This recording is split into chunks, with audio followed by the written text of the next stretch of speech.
streets ready for the fight. Voices loud, they take the stand. Who will lead the promised land? Promises flying, hearts ignite. Truth and lies will take the mic. The clock is ticking, make your choice. Who you hear, the people's voice. It's in the ballot, it's in your hand. The future's calling, take a stand. One vote, one dream, one destiny. Who will wear the crown in 2025? We'll see. Words are weapons, wielded strong. Debates get heated, right or wrong. They paint the town with visions bold. Who will rise, who will fold? Shadows linger, truth will spin. The battle rages from within. One by one they state their case, but only one can win this race. Who will lead this, win this race?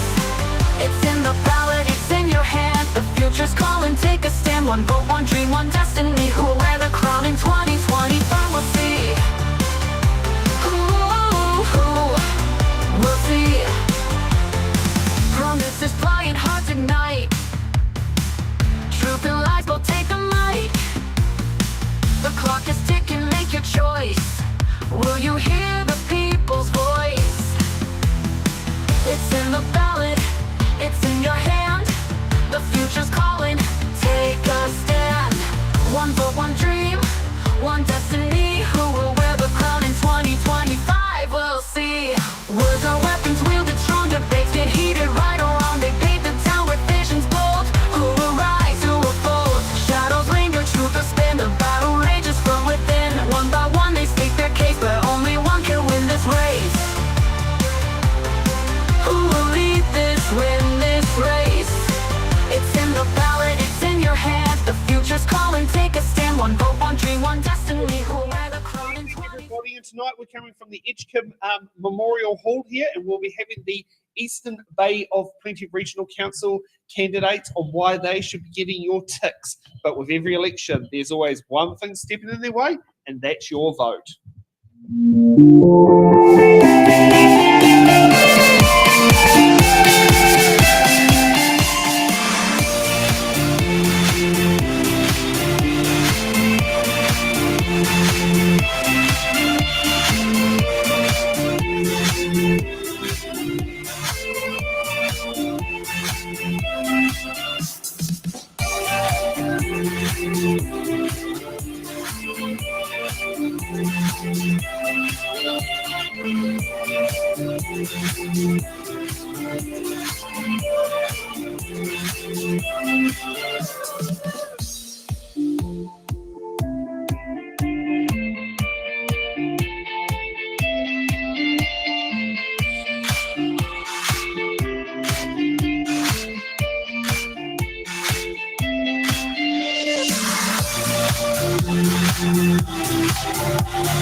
Good round of applause for today. Go through there, and I'll just oh, what's happened to Jessica?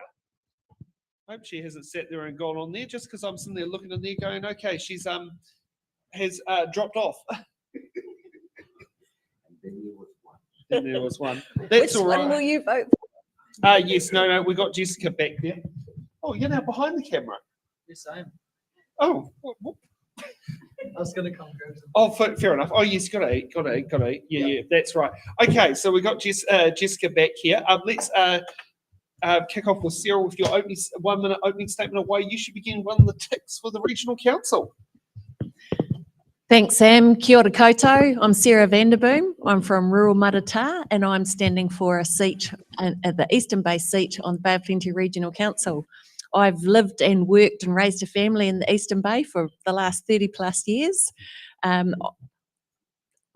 here because I am passionate about making our environment a better place and balancing that with community and economy.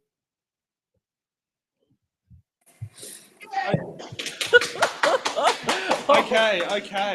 Let's bring in, what's it called, Jessica? Your opening statement. We've now got the right window going. Ready when you are. Kia ora everyone, I'm Jessica Sneha Gray. I live and work here in the Eastern Bay. I've got a Masterpieces Consulting based in Kawerau. My whānau are from here. My children were born here. I'm a social scientist and it revolves around finding shaped places and how people. And essentially, this is the work the Regional Council does.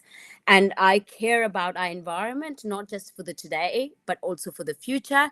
We are rural, we are poorer than our neighbors, so we need someone who can speak for locals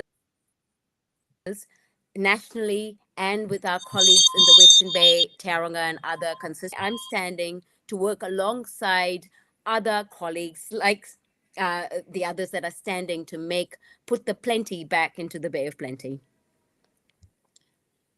Thank you for that. Absolutely love what you're saying there. I was just going to ask one thing. If you can try and refresh your connection, please, Jessica, just because it was a little bit freeze framing on our end. Okay. Yep. So just basically, yeah. Thanks for that. Okay, so we'll get to our first section here. We'll get with the box questions. The box questions are going to be the ones where all candidates pick one by one. Now, because we only got 2 candidates here, we're going to be using the format of the one where one candidate picks a box number, and then every candidate sits down there and chooses a box number. No, one candidate picks the box question, both candidates answer it. So this is what we do when we've got 2 questions. We'll kick off with Sarah. Between 1 and 28, what box number would you like? And can you use English or Te Reo Māori? Thanks, Sam.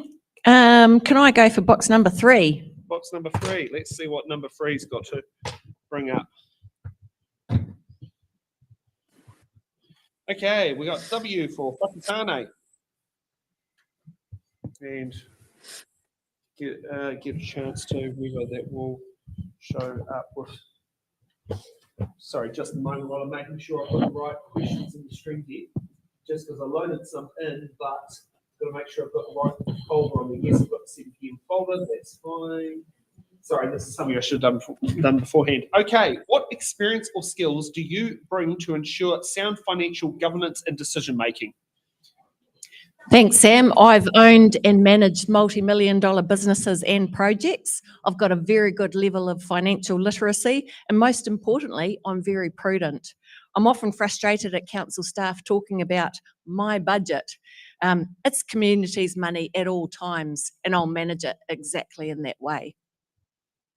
Okay, thank you for that. Let's bring in Jessica. Still got W there? Yes, yeah. Can I go? Go ahead.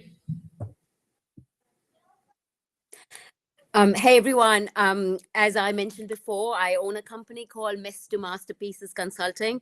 Essentially, that's what we do, in going into organizations or with counseling with people's lives, making sure anything that doesn't work out well turns out into a masterpiece. And how do we do that?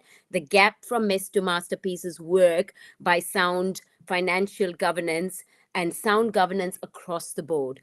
So as a business owner, I know how it is to count every penny, but not to penny pick, but to know where each penny goes. So not just for today, but into this, what I will be bringing into this role as well, and ask the right questions so that we can get the right answers, which can make a difference for the future. Okay, thank you for that. Now, Jessica, what box number would you like to pick for the next round? Let's go for, having not read the questions, I'm just going to go for number 1. Go for number 1, no problem. I can sit down there and see what number 1 I can sit there and bring up with. Okay, we've got I for India. Okay, how can the council contribute to civil defence and emergency management in our area? Okay, that's a great question, actually, because seeing as someone that works for the major incident management team, that is a personal and professional passion of mine. The emergencies are not an if, but it's a when. And so councils must work not just in silos, but work alongside everyone else, including iwi, local councils, people like St. John, the police, and other emergency management services, so we can be prepared when there is peace, when there is nothing wrong happening. So when things do happen, we know what to do. So all our people, not just the people that have money or resources, but all our whānau can come out of that in a peaceful manner. And so in the future, our region as a whole can flourish because we prepared for the worst when everything was good. Okay, thank you for that. Now, Sarah. Thanks, Sam. Look, my answer is pretty concise. Regional and district councils already work really closely together on hazard identification and emergency preparedness, and I think this needs to continue. Okay, that seems to be a bit short, sharp, sweet. Okay, Sarah, what box number for the next one? 6, please. Go for 6. Okay, we got Q for Queen Elizabeth II. Okay, are you comfortable with the way the regional council manages its debt position? There's no need for the regional council to take on more debt unless it's short term while awaiting investment returns. Something people may not be aware of is that we're very fortunate that Bay of Plenty Regional Council is one of the wealthiest regional councils in the country. And that's due to the shares in the Port of Tauranga and other investments that are managed by Quayside Holdings. These investments need to continue to deliver returns and subsidies to the wider region, and via ethical investments that don't add to the environmental challenges in the region. Okay, Jessica. When Can I go now? go now, yep. Okay, look, I think the fact that the Bay of Plenty Regional Council as a whole is doing quite well financially is a testament to those that came before us. Invent the wheel, but we need to look at the books diligently with a fresh pair of eyes to see where things can change. But as a whole, the Regional Council are doing well. But moving forward, I will look to make sure that we are only going from strength to strength to retain and improve on the resources that we've got currently. Okay, thank you for that. Okay, what's the next box number you'd like? Number 7. Number 7? Mm-hmm. Okay, we've got AA for AA batteries. What is the biggest challenge facing the region, facing the Bay of Plenty Regional Council? The biggest challenge facing the Regional Council currently is there are a few things. We need to continue on the growth that we're doing. There are resource management acts are changing. No one exactly knows what will happen into the future. So we need someone or a group of people that are able to understand complex information, distill it into simple facts, so we know that we are getting, as a people in the Eastern Bay of Plenty, are getting the best resources, the best voices representing us in the table, if not our voices being large geographically, but small in population can be left behind. So for the Eastern Bay of Plenty is knowing how to maneuver the challenges that are coming our way and balancing growth with sustainability and environmental protection. Okay, thank you for that. Okay, Sarah. Thanks, Sam. I think that there are 3 really big challenges facing the region, and the first is building resilience to extreme weather events and natural hazards. The second really big challenge is balancing economic development with environmental care. Community and economies can't thrive unless we have a healthy environment, and that's land, air and water. The third really big challenge is about balancing economic pressure with rates affordability. And that's going to be a really, really big challenge that really needs to be addressed through local government reform. We need to make local government more affordable for all of New Zealand. Okay, thank you for that. Now, what box number? 16, please. 16. Oh, yes, the good old driver's license age. It's all right. I'm pretty sure as many of the people in this room, with the exception of one, probably got their license at 15. Because we're from that generation. Okay, we got was it? No, get the right one on there. Oh, for Oscar. Do you support borrowing to fund infrastructure, or should we focus on a pay-as-you-go model? I don't think it's a clear-cut answer, and it really depends on the infrastructure. If the infrastructure delivers core services and protects people and livelihoods long-term, then yes, intergenerational borrowing would be acceptable. But it should be just one component. What frustrates me is councils borrowing for nice-to-haves while neglecting core services and core infrastructure. Okay, Jessica.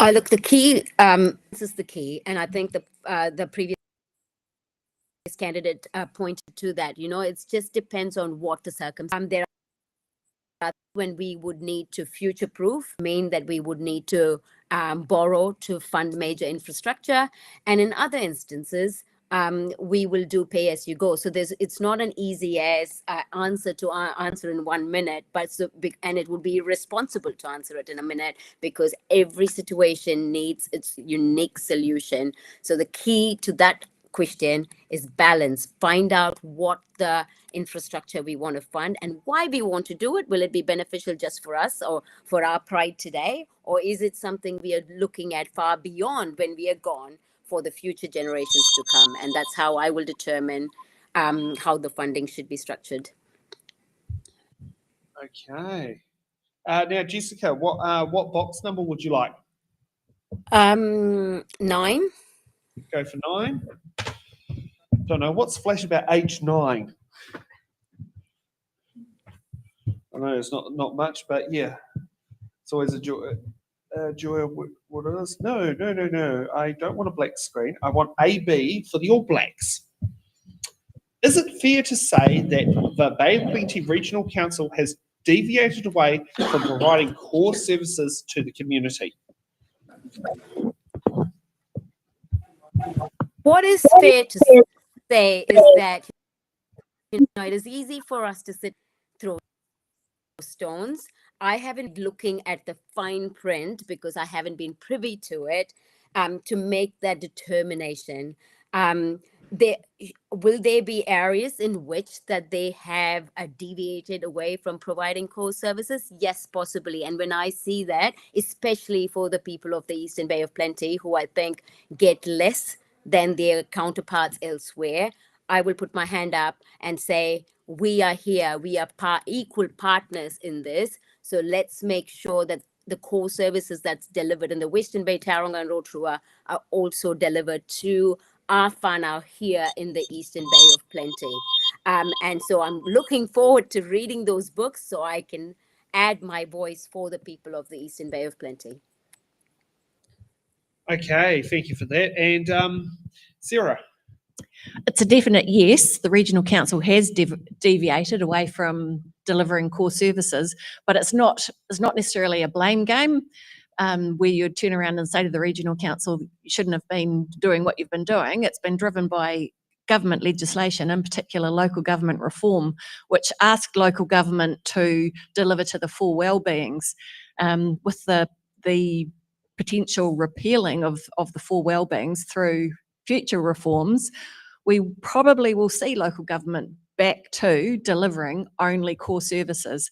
But, this is part of a much bigger conversation than just tonight. This is part of local government and RMA reform as well. Okay, thank you for that. What box number would you like? Have we done 12? No, we haven't. 12, please. Okay, so we'll get on to that one. Okay, we've got in for November.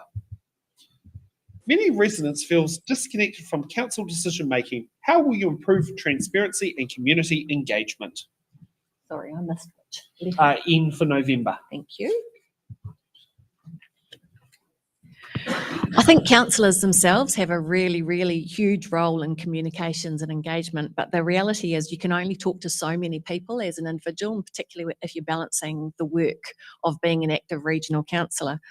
So as councillors, we need to stay really connected to individuals and stakeholders and industry groups and our own interest groups, so that we can maintain really meaningful two-way dialogue with all of those people.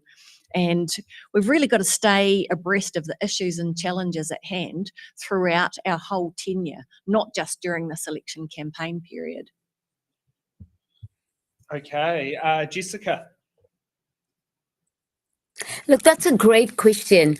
And as the previous candidate pointed out, it is hard for one person and it's only able to talk to each and every individual, but communication is a two-way street. The way I would approach it is I'd hope we are able to have local hui, even if it's once a quarter, so people that are interested in the workings of the regional council can come and ask the councillors questions, and so they can engage with us and be active in the decision making as well. And the beauty of an online forum such as this is in the past there are better ways, and I look forward to finding those avenues wherever possible to connect with the people here in the Eastern Bay of Plenty to truly hear their voices. Okay, and what box number, Jessica? Oh, sorry, how many questions were there? Oh, 20. next. I'll go Yeah, for the last question, whatever the 28 last we've question got. is. We don't have 1, 3, 6, 28. 7, 9, 12, and 16 at the moment. So every other box number is available other than those that I've just read. Okay, 28. 28. Mhm. That's okay, we got Z for Zulu. With growing concerns about affordability and rising rates, some local groups advocate for budget discipline and affordability, e.g. rates capping increases to 3% annually. How would you weigh? That's not Z. That's not Z?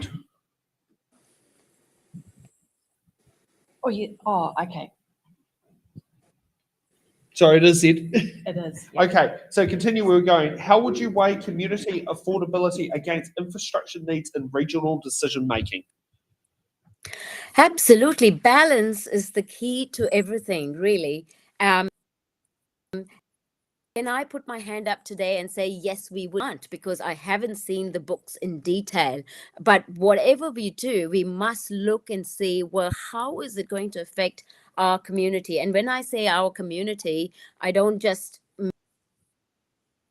mean those that won. And here in the Eastern Bay, it's even because sometimes I feel our voices are not heard. But in saying that, the reality is that rates are in an efficiently working economy, rates are necessary for us to have the essential services. So my key will be to see where can we find we spend and where mustn't we spend. And I will, even if I have to go against the grind, I would be happy to put my hand up and speak for that. Okay. Sarah. So this question about weighing community affordability against infrastructure needs, I think infrastructure spend in the coming probably 10 to 20 years really needs to be focused on resilience. So it's infrastructure that protects lives, livelihoods, and the infrastructure itself. And this really needs to be prioritised. Okay, perfect. Sorry, I've had one of my work customers in Wellington has started texting me. Jennifer, if you're watching live, welcome to do so. Okay, what box number? 22, please. 22. Well, thank you for choosing my birthday. It's all right. And more of a hint, Labor Day 1990. Okay, we've got V for violin. What is your strategy to improving public transport? So again, it's not one of these clear-cut discussions about improvement of public transport. I think we have a very good public transport system in some areas. In some areas, it's underutilised. And other areas, public transport needs expansion. So underutilisation, along with expansion in developing areas, needs to be continuously reviewed. So as new communities grow, we've got to look at what transportation requirements those communities need, and where we have underutilisation of existing services, we need to look at what we do with those. So it's that continuous review and refine. Okay, perfect for that. Jessica. Look, it's great that my colleague here has talked about it, because what we need is a united voice representing the Eastern Bay of Plenty. There's an overrepresentation for the other areas, but because we are geographic, people don't often speak up. There is people often come and tell me we need more public. So is that a priority? What would that look like? That's a debate that lasts more than a minute, but I will be actively seeking to understand how we can better public transport here in the Eastern Bay of Plenty. Okay, thank you for that. Now, what box number would you like, Jessica? 21. 21. Oh yes, the good old voting age back when was it my grandma voted in 1949 for the first time. And don't worry, she's still alive now at 97. Okay, we got Y for yellow because we have an American as a remote editor. What are your views on the government's agenda with regards to the RMA reforms? Are you confident that this council would be able to meet these? Look, change is the only constant, so that change is coming. So am I confident that this council, with me as the councillor, and with my fellow councillors, will be able to meet this? Yes, absolutely. Because the way we meet it is to have our mana intact, our facts right, and represents the local facts as we and also tend to make those changes work. And where those changes don't work, we will speak as a united voice to say, these things don't work for us, and these are the reasons why they don't work for us. So what is professional voices that can speak on our behalf? Because the change, regardless of what agenda coming, and we must be ready to meet it. And I'm quite happy to put my hand up and say, I will speak up when it's not right for our community. Okay, Sarah. Thanks, Sam. So I think that we need to flip this conversation on its head. Regional communities, industries, stakeholders, and local government should be vocally and actively driving this conversation, rather than it being driven by the political agendas of central government. Because basically these agendas are changing every 3 years, whereas we live with the ramifications of whatever central government throws down to us. And I think the options that central government are throwing down are blinkering the conversation. Communities, local voices, local leadership should be driving these conversations. Okay, so what box number would you like? Oh, got 2, 4, 5, 8, 10, 11, 13 to 15. 13, please. 13? Lucky number 13. Oh, yes, always a good number. Okay, not sure if we get much of it in this area, but we have S for sulphur. We do get sulphur. Emergency preparations for earthquakes, very famous at Edgecumbe, floods, and other natural disasters. S for Sarah. I feel like we've had this question. Not those words. No. Not okay, right. So I did answer a similar question earlier, and I think that the answer is still the same, that regional and district councils still need to continue to work really, really closely together on emergency preparedness. This is already happening, and I can't fault the emergency preparedness work that the two councils are doing. So I think we need to continue doing what we're doing. Okay, Jessica. Look, we need to build on the success of those before us. Yes, we're doing great work, but we can prepare further by keeping focused on it and having regular preparedness for the community and making people aware that these realities are not an if, but a when. We can only continue to be great if we keep preparing for it on a regular basis, not just within councils, but also other emergency services like fire, St. John, hospitals, and civil.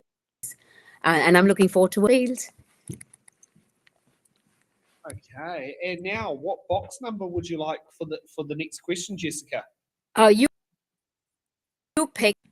Oh, okay. Well, let's go for the age of 25 because that's when your car insurance goes down. Mm-hmm. Okay, we got you for uniform. Okay. How will you balance economic growth with the need to reduce environmental impacts from agriculture, forestry, and other industries? As I've said before a million times, balance is my key word. And the economic growth is here to stay. We need jobs, and balancing it with the environment is always being active to say, if there's an opportunity, how much jobs does this bring us, and what is it going to be? And a great work has, and just recently there was news about Kawaro, where we're doing, we've got geothermal steam in Kawaro, and we've got other economically friendly energy productions coming to Kawaro and the wider Eastern Bay. And we need to be building on that, shouting the praises of the wonderful work we do today, and work with industry to find this balance. Okay. Sarah. Thanks, Sam. So my belief is that healthy land, air and water are the foundation of economic and community wellbeing, no matter what industries we look at. So balancing economic development with environmental care is a core part of regional council work. The bulk of the region is rural. This is our reality. And so primary production needs to be a core focus. And it's where I believe the biggest environmental gains will be made. There's a huge amount of potential work for people with appropriate rural skills.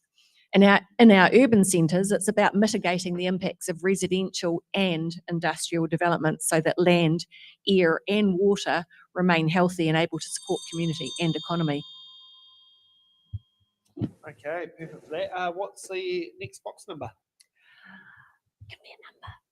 Oh, the voting age of 18? Okay, shall we go for 18? 18, yes, let's go for the voting age of 18. Okay, so let's see what's in what we've got for number 18. Okay, we've got B for Bravo. How would you stand up for your community interests if it differs from your own position? I think this is the reality for any elected member, that we have to take the views of our community forward. So I would be elected to represent the wider Eastern Bay of Plenty. So I need to listen to the community's views and absorb these and take a balanced viewpoint to the council table. This is not just about me and what I believe. Okay, Jessica.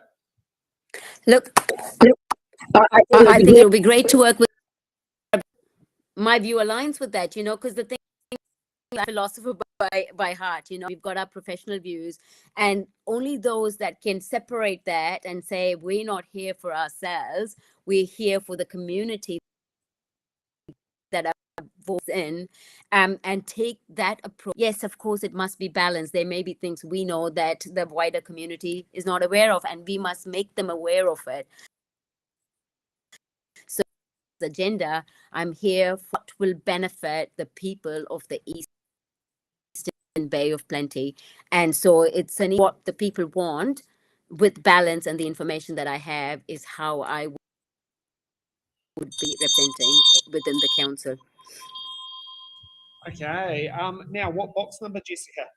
You pick, Sam. You've been picking really well. Okay, let's go for 20, because that used to be the age and the drinking age for some period of time, depending where you were, depending which point in history. We've got D for Delta. How will you strengthen partnerships with local iwi to ensure genuine co-governance and uphold te reti o Waitangi obligations? Listening. I don't know what each iwi want, so, and you don't assume. You don't just go and say, this is what I want. Can you sign here? Mana and respect for the people you're liaising with. That's what I've been doing here, and it's been part of my Te Whare Tapawha. It's been a part of how Mess to Masterpieces Consulting operates, and that's what I will be taking to the table when I interact with local iwi or any community member. And partnership here, and we need to move forward into the future. Okay, Sarah. Yeah, definitely partnerships. This is a key word, and it's about collaboration. So partnerships start, as Jessica said, with respectful relationships where we find common ground and have the difficult conversations. And this builds us toward collaborative action. There has to be genuine sharing of power. If you don't have devolution of power from council to iwi, then that's not a genuine collaboration. So I think that has to be a really important part of that conversation is collaboration, yes, empower, yes, relationship building and respectful, difficult conversations. Okay, and what box number? 4, please. 4, no problem. Okay, let's go and find out what's in box number 4. Okay, we've got A for Alpha, as we know by the phonetic alphabet. Do you support political party endorsements of local government candidates? No, I don't. I think central government politics should remain out of local government. Okay, Jessica. Agree with independent community first representation. Look, I'd work with anyone on good ideas, but my vote is not for sale to satisfy political lines. Okay, thank you for that. So what box number would you like to pick? Sam, why don't you ask the audience? And they can Audience. pick. We've got 2, 5, 10, 11, 14, 15, 17, 19, 23, 24, 26, and 27. What box number should you get? 27. Thank you for that. Okay, we've got M for Murupara. Okay, do you support reviewing council spending priorities before turning to further rate increases?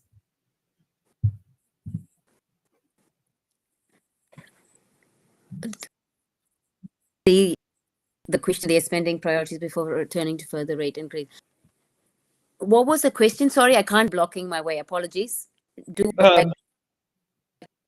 Okay. Do you support reviewing?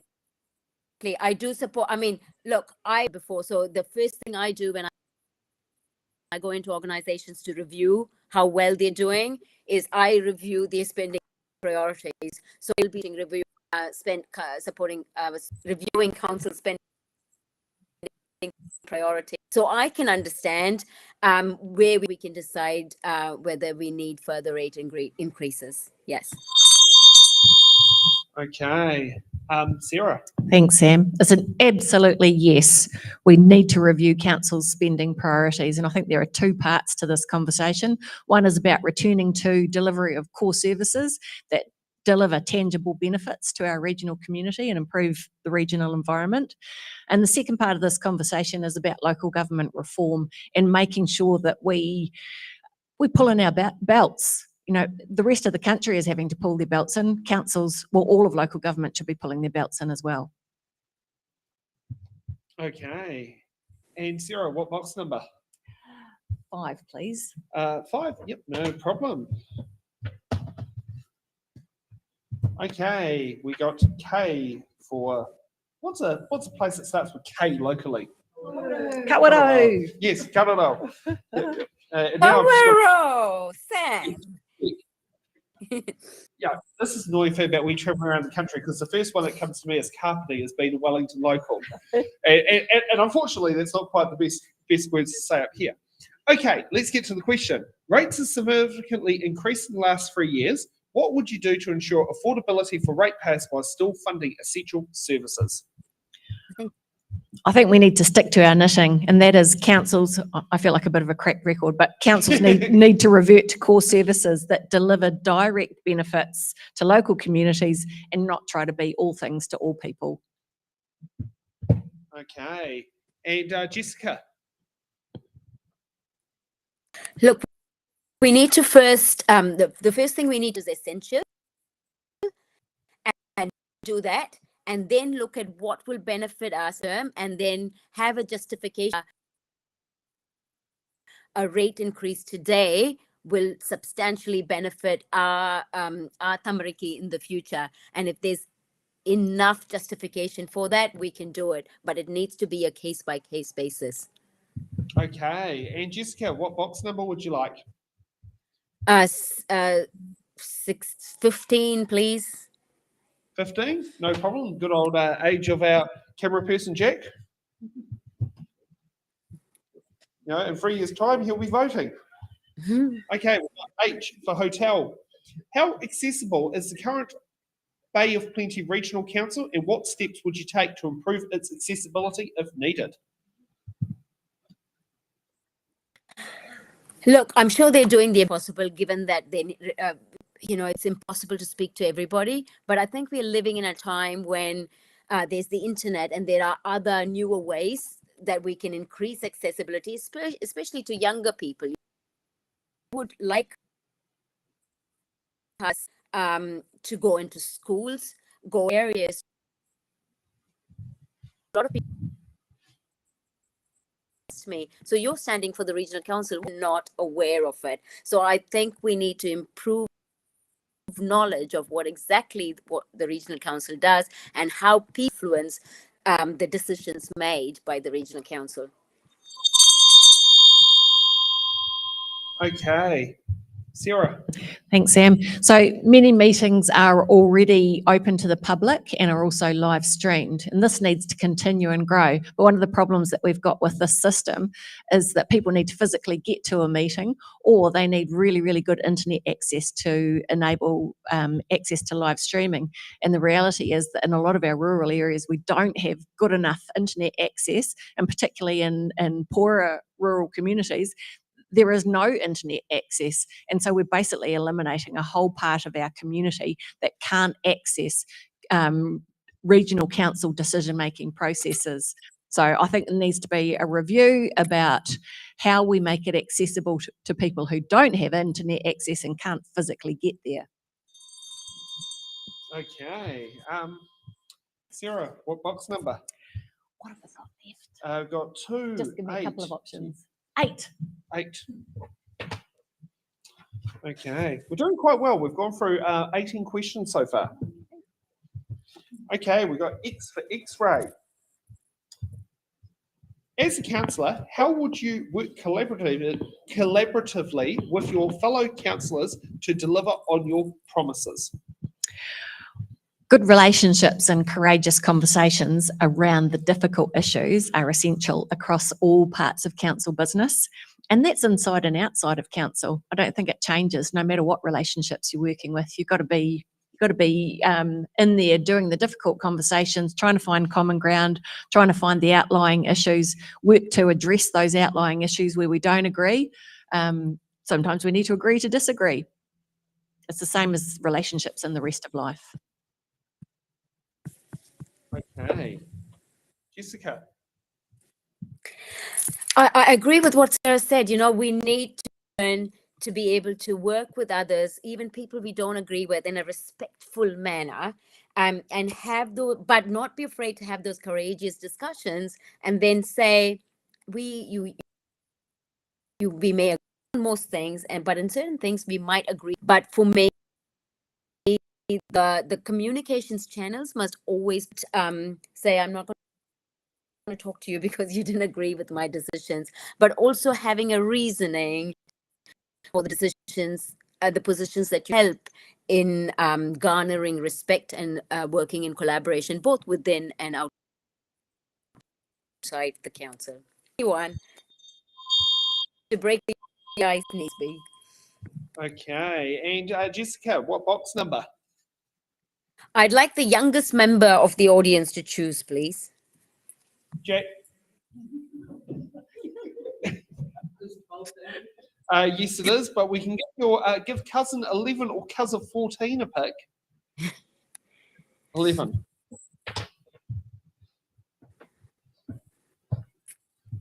Okay, we got C for Charlie.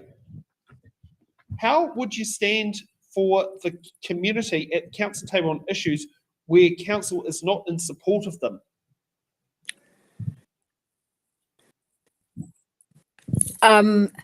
I will explain for why I believe what I believe in, and my reasoning will come from people of my constituency. People of the Eastern Bay of Plenty are voting for us, so I will not be afraid to state this is what our people want, and these are the reasons why they want it. I will say that in a respectful and manner enhancing way.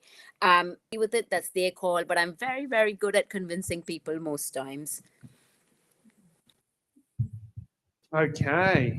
Sarah? So my role in representing the Eastern Bay community is that I need to have a really strong voice for local issues that are relevant to the regional council. And my role is to gather allies prior to meetings, prior to decision making from amongst other councillors. And so that's going to come back to that relationship building. And I've also got to gather support from stakeholders outside of council so that they can have their voice heard amongst other councillors as well. So it's not just my voice. So we need to work outside of council to gather support too, to take these issues to the council table. Okay, thank you for that. Now, what box number? Have we done 2? No, we haven't. Okay. Let's do 2. I'm happy with the questions we're motoring through here. It's going quite well. Okay, we have P. Papa. How will you ensure the protection and restoration of waterways, wetlands and biodiversity in the Eastern Bay of Plenty? Oh, this is an issue that's dear to my heart, so thank you. So fundamental job is we've got to work with rural landowners and land managers to support and incentivise local action that delivers hands-on tangible benefits.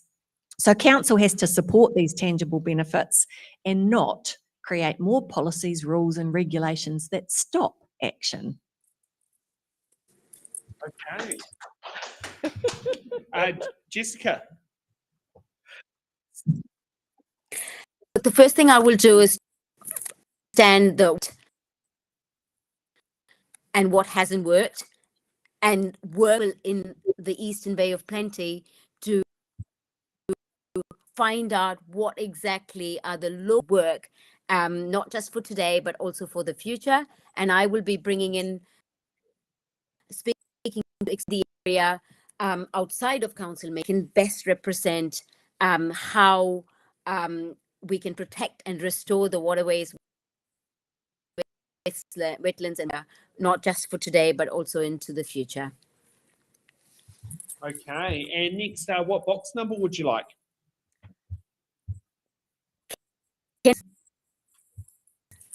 Or is that giving away people's ages too? What box number? You've got 10, 14, 17, 19, 23 or 24, 26? Go 10, no problem. Okay, we got J for Juliet. What is your position on the national policy statement for freshwater management and its implementation locally?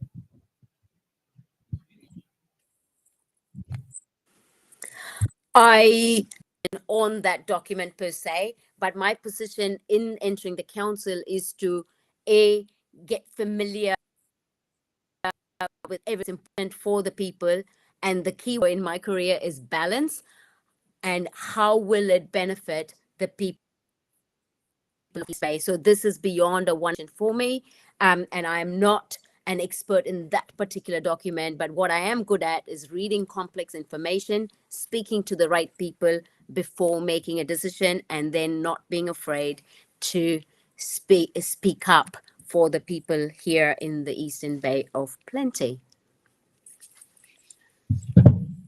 Okay. And Sarah. Thank you.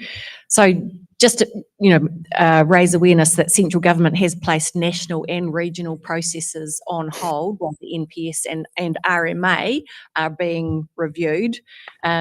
So I have met very, very recently and spoken with many rural landowners, and they are very much in favour of driving best practice from landowner and land manager level and farm and catchment level up. So the examples are the Waikakapu project in the Western Bay and the Ohiwa Waitahi catchment group work in the Eastern Bay. And so I think that as part of this review of the NPS for freshwater and the RMA, regional councils and central government should avoid blanket rules. And this is the feedback coming from landowners and land managers. Avoid blanket rules that limit fit for purpose options that can be driven locally. Instead, we should be looking at how do we collaborate with, support and incentivise landowners and managers to deliver environmental protection and enhancement actions locally. Okay. We've got 10 minutes to go, so let's kick off with hard-hitting questions when I find the lovely key to do it.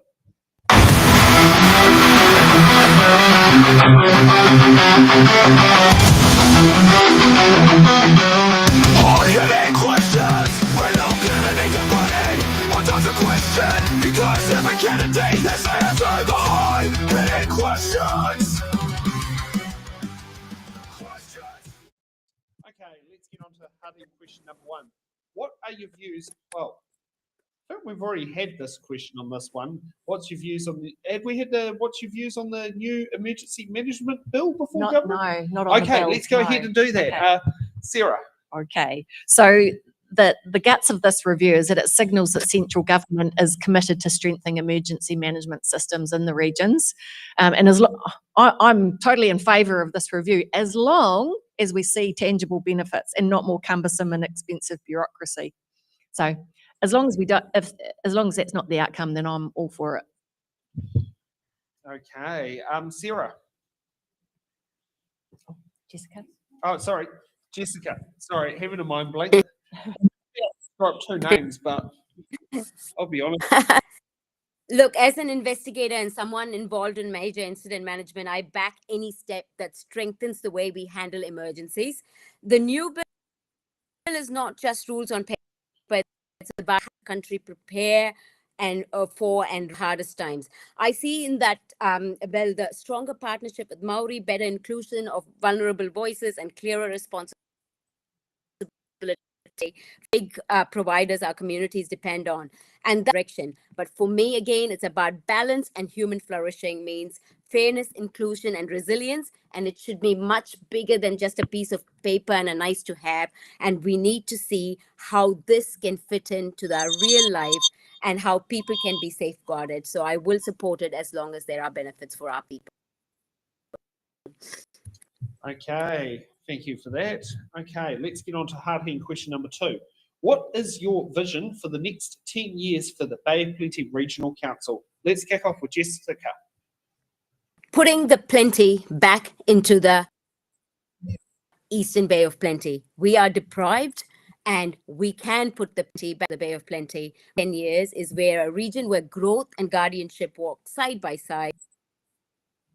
Are big before us, and we will build on the strength of those tupuna and our leaders and our former councillors that went before us. And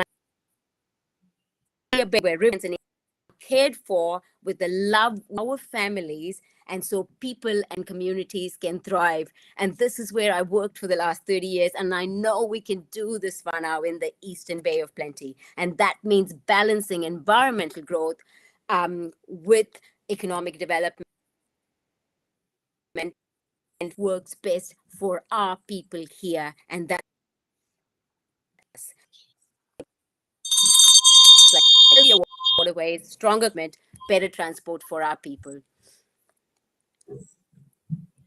Okay, Sarah. Thank you. So I think we need more emphasis on collaborative alliances and incentives and community-led action. And I've mentioned this before, rather than more policies, rules and punishment.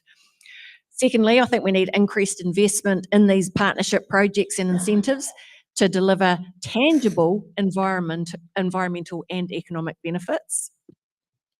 Thirdly, I think we need local voices and leadership representation in local government reform. Real change starts from the community up and not from central government down. Fourthly, I think local government needs to trim its sails and become a lean and cost-effective animal that's focused on delivery of core services and those tangible benefits again. Okay, and let's get on to hard-hitting question number 3. What is your position on retaining the Whakatane District Council in the area where we are, Rangataiki Māori Ward, but it could also be many of the 2 other Māori wards in Whakatane or the one in Karanau, and the Regional Council's Kohi Māori constituency, and why do you hold that position? Sarah. It's an absolutely yes to Māori wards. All of government has a responsible for fair representation of Māori. Māori wards and local government ensure fairer representation, but I see that they are still a stepping stone on a journey to equitable representation. Okay, and Jessica. Look, I think real conversation about it, not just about Maori wards, but the idea of representation itself. You know, as in a world where everything is perfect, we would have no needs for wards. But the reality is we are not living in a perfect world.